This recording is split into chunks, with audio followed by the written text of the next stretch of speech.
Allahu subhanahu wa taala na tregon një situatë që uroj të mos jetë situata askujt prej nesh.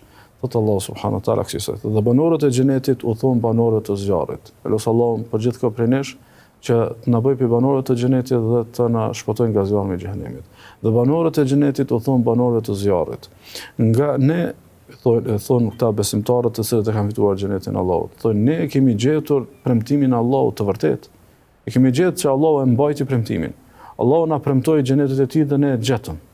Na premtoi shpërblime para adhurimet e bëra dhe ne ato i gjetëm. Na premtoi shpëtimin e amshimit për shmangjen tonë nga mëkatet dhe atë e gjetëm. Thotë ne kemi gjetur të vërtetë për atë që na ka premtuar Zoti ynë. Thotë po ju e gjetët të vërtetë atë që u ka premtuar Zoti juaj. Sepse Allah subhanahu wa taala do thotë ka premtuar zjarrin për mëkatarët, ka premtuar zjarrin për rebelët, ka premtuar zjarrin për njerëzit e pabindur, ka premtuar zjarrin për njerëzit të cilët nuk kanë gatishmëri të bindën Allahut. Ka premtuar zjarrin për njerëzit të cilët e dëgjojnë thirrjen e janë në namaz dhe janë në shpëtim dhe ai nuk ka gatishmëri të vijë tek shpëtimi. Mirë po mos përgjigja jote tek eja në shpëtim, i bie që nuk ju ke përgjigjur shpëtimit dhe nëse nuk ju ke përgjigjur shpëtimit atëherë cila është gjendja jote?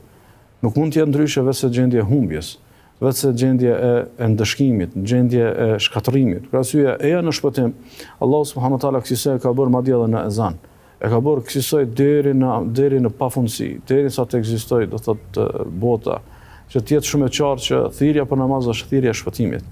Dhe mos përgjigje dhe mos gatishmëria për t'u përgjigjur Allahu subhanahu wa taala në këtë thirrje është mos përgjigje që është përcaktim për të mos qëndruar tek tabori i shpëtimit.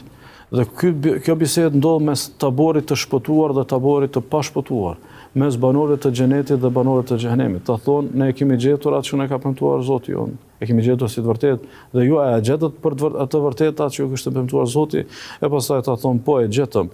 Dhe një lajmëtar në mes tyre thot thret dhe lajmëron dhe thot me të vërtetë mallkimi i Allahut qoftë mbi zullumçarët, qoftë mbi njerëz të padrejtë, se kjo është i padrejtë teksa e ka dëgjuar thirrjen për shpëtim dhe nuk i është përgjigjur.